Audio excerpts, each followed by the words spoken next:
துளசி,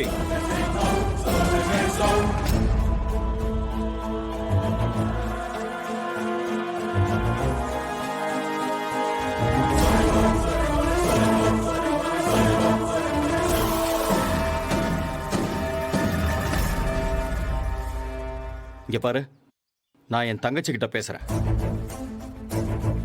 இந்த முறைக்கிற வேலையெல்லாம் வச்சுக்காத. நான் முறைக்கலாம் இல்லைங்க, நான் பார்த்தாலே அப்படிதான் இருக்கும்.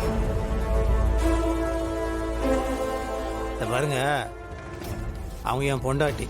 நீங்க தாராளமா பேசுங்க, மரியாதையா பேசுங்க. ஏன் துளசி, நீ அவளுக்கு அக்கா தானே? அவ டைவர்ஸ் வேணும்னு சொன்னா அதை தடுத்து புத்திமதி சொல்லி அவங்க ரெண்டு பேரையும் சேர்த்து வாழ வைக்கிறத விட்டுட்டு நீ என்னடானா இப்படி பிரிச்சு வைக்கிறதுக்கு கோர்ட் வரைக்கும் வந்திருக்க. அதாவது எனக்கு என் கூட பிறந்தவங்களுக்கு நல்லது பண்ணிதான் பழக்கம். உன்ன மாதிரி கெட்டது பண்ண மாட்டேன். ஓஹோ, ராணி மாதிரி வச்சு காப்பாற்றக்கூடிய ஒருத்தர் கூட சேர்ந்து வாழ விடாம தடுக்கிறதுக்கு பேர் தான் நல்லது பண்றதா? இங்க பாரு, இவரை மாதிரி ஒருத்தரை உங்களால எங்க தேடினாலும் கண்டுபிடிக்க முடியாது. புரியுதா? பண வசதி, அதிகாரம்னு எல்லாமே இருக்கிற ஒரு நல்ல மனுஷன். இவரை தூக்கி போட்டுட்டு அப்படி என்ன நீ வாழ்க்கை வாழ்ந்துட போற?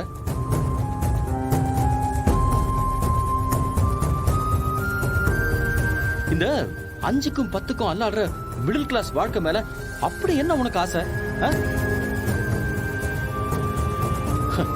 தலையெழுத்து.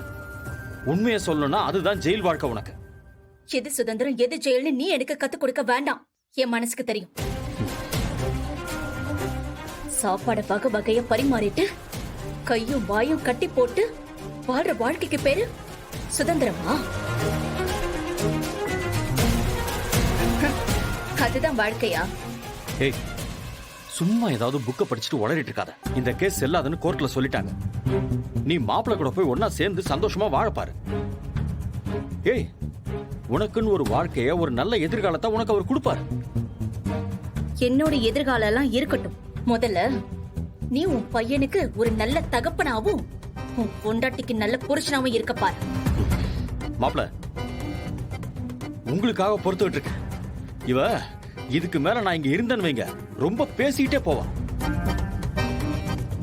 அப்புறம் எனக்கும் டென்ஷன் ஆயிடும், அப்புறம் பெரிய பிரச்சனை ஆயிடும்.